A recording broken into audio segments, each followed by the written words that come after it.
Hi friends, నమస్తే. తెలంగాణ రాష్ట్రంలో రాజీవ్ యువ వికాసానికి సంబంధించిన అప్లికేషన్స్ అయితే ఇంకా జరుగుతున్నాయి. లాస్ట్ డేట్ ఏప్రిల్ 14వ తారీఖు వరకు అయితే ఈ యొక్క డేట్ వచ్చేసి ఉంది. అయితే రాజీవ్ యువ వికాసానికి అప్లై చేసుకున్న వాళ్ళు, అప్లై చేసుకునేటటువంటి వారు పూర్తిగా ఈ వీడియోనైతే మీరు చూడవలసి ఉంటుంది. ఎందుకు అంటే ఈ యొక్క రాజీవ్ యువ వికాసం పథకంలో కనుక మీకు లోన్ రావాలి అంటే బ్యాంక్ నుండి ఒక సర్టిఫికెట్, ఎన్ఓసి సర్టిఫికెట్ అనేది కూడా తీసుకోవాలి అని చెప్పేసి అధికారులు అయితే చెప్పడం జరుగుతుంది. దానికి సంబంధించినటువంటి పేపర్ ప్రకటన కూడా వచ్చింది. నేను మీకు స్క్రీన్లో చూపిస్తున్నాను చూడండి.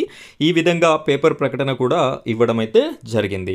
అయితే ఈ యొక్క NOC letter, no objection certificate అంటారు. అంటే బ్యాంకు వాళ్ళు మనకి లోన్ ఇవ్వడానికి ఎలాంటి అభ్యంతరం లేదు అని ఇచ్చేటటువంటి సర్టిఫికెట్ ఇది. ఈ సర్టిఫికెట్ బ్యాంకు వాళ్ళు మనకి ఇవ్వాలి అంటే సిబిల్ స్కోర్ మనకి ఎంత ఉండాలి, ఎంత సిబిల్ స్కోర్ ఉంటే బ్యాంకు వాళ్ళు మనకి లోన్ ఇవ్వడానికి ఆబ్జెక్షన్ అనేది చెప్పకపోవచ్చు అనే విషయంతో పాటుగా ఈ యొక్క రాజీవ్ యువ వికాసం పథకానికి అప్లై చేయడానికి పాన్ కార్డ్ ఉండాలా, ఇన్ కేస్ పాన్ కార్డు లేకుండా అప్లికేషన్ అయినా కూడా లోన్ ఇచ్చే సమయంలో పాన్ కార్డ్ అనేది ఉండాలా, అవసరం లేదా అని చెప్పేసి చాలా రకాల కామెంట్స్ అయితే నాకు రావడం జరిగింది.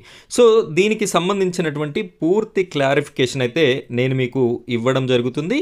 సో వీడియోని ఎక్కడా కూడా స్కిప్ చేయకుండా చివరి వరకు కంటిన్యూ చేయండి. మొదటిసారి కనుక మీరు మన ఛానల్ని చూస్తున్నట్టయితే ఖచ్చితంగా మన ఛానల్ని సబ్స్క్రైబ్ చేసుకొని పక్కన ఉన్నటువంటి బెల్ ఐకాన్ పైన ట్యాప్ చేసి ఆల్ అని సెలెక్ట్ చేసి పెట్టుకోండి. ఇలాంటి ఇంపార్టెంట్ వీడియోస్ రాజీవ్ యువ వికాసానికి సంబంధించిన ప్రతి అప్డేట్ మీ వరకు నేను వీడియోస్ రూపంలో అందించడం జరుగుతుంది. ఇక మనం వీడియో టాపిక్లోకి వెళ్ళినట్టయితే ఈ యొక్క ప్రింట్అవుట్ ఎవరైతే తీసుకోలేదో ఇదివరకు అప్లికేషన్ చేసి ఇక్కడ ప్రింట్అవుట్ కూడా డౌన్లోడ్ చేసుకునేటటువంటి అవకాశాన్ని వెబ్సైట్లో మనకి ఇవ్వడం జరిగింది. దీనికి సంబంధించిన వీడియో కూడా నేను చేశాను. మీరు కావాలంటే ఆ విధంగా ప్రింట్అవుట్ డౌన్లోడ్ చేసుకోవచ్చు. ఇక్కడ రాజీవ్ యువ వికాసం స్కీమ్ కోసం అప్లై చేసుకున్నటువంటి వారందరూ కూడా ఈ బ్యాంకు నుండి ఎన్ఓసి లెటర్ కూడా తీసుకోవాలి. ఎన్ఓసి లెటర్ ఉంటేనే మీకు లోన్స్ వస్తాయి అని చెప్పేసి చెప్పడం అయితే జరుగుతుంది అధికారులు.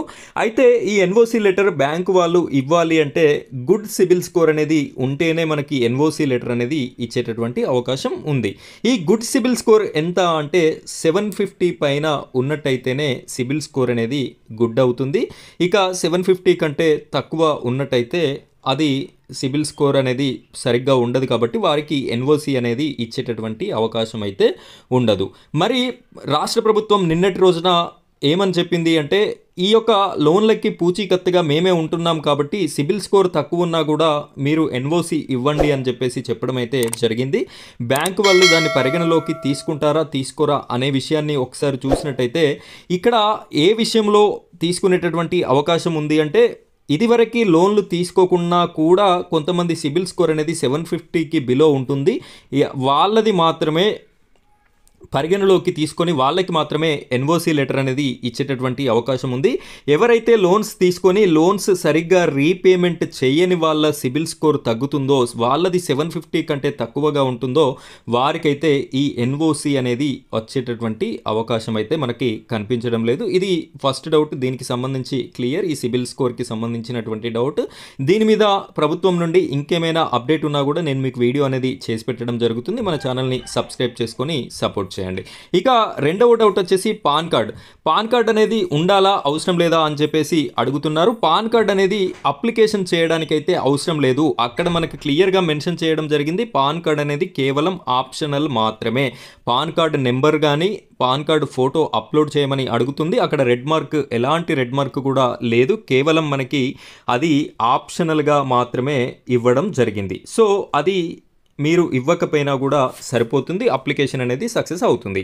అయితే మీకు లోన్ వచ్చేటటువంటి సందర్భంలో మీరు అర్హత పొంది మీరు అర్హుల లిస్టులో ఎంటర్ అయినట్టయితే లోన్ వచ్చేటటువంటి సందర్భంలో మాత్రం మీకు పాన్ కార్డ్ అనేది కంపల్సరీ ఉండాలి. ఇప్పుడు పాన్ కార్డ్ ఇవ్వకుండా అప్లై చేసుకున్నా ఓకే, వారంతా కూడా వెంటనే పాన్ కార్డ్ అనేది దరఖాస్తు చేసుకోండి. మీకు అదొక 1 వీక్లో వస్తుంది. మీకు లోన్ జూన్ 2 వరకు ఈ యొక్క అర్హుల లిస్టు వస్తుంది అని ప్రభుత్వం చెప్తుంది. కాబట్టి అప్పటి వరకు మీకు పాన్ కార్డు కూడా వచ్చే విధంగా మీరు దగ్గర పెట్టుకోండి. ఎందుకంటే ఈ యొక్క అర్హుల లిస్ట్ని వెరిఫికేషన్ ఉంటుంది, కావాల్సినటువంటి డాక్యుమెంట్స్ అడుగుతారు. ఆ సమయంలో మిమ్మల్ని ఖచ్చితంగా పాన్ కార్డ్ అనేది అడిగేటటువంటి అవకాశం 100కి 100% ఉంది. సో ఇది ఫ్రెండ్స్ ఇవాల్టి మీకు ఉన్నటువంటి డౌట్స్కి నేను ఇచ్చిన వీడియో క్లియరెన్స్. ఇలాంటి మరిన్ని అప్డేటెడ్ వీడియోస్తో నేను మీ ముందుకు వస్తాను. రాజీవ్ యువ వికాసానికి సంబంధించిన ప్రతి అప్డేట్ కోసం మన ఛానల్ని సబ్స్క్రైబ్ చేసుకొని సపోర్ట్ చేయండి. Thank you friends, thank you very much.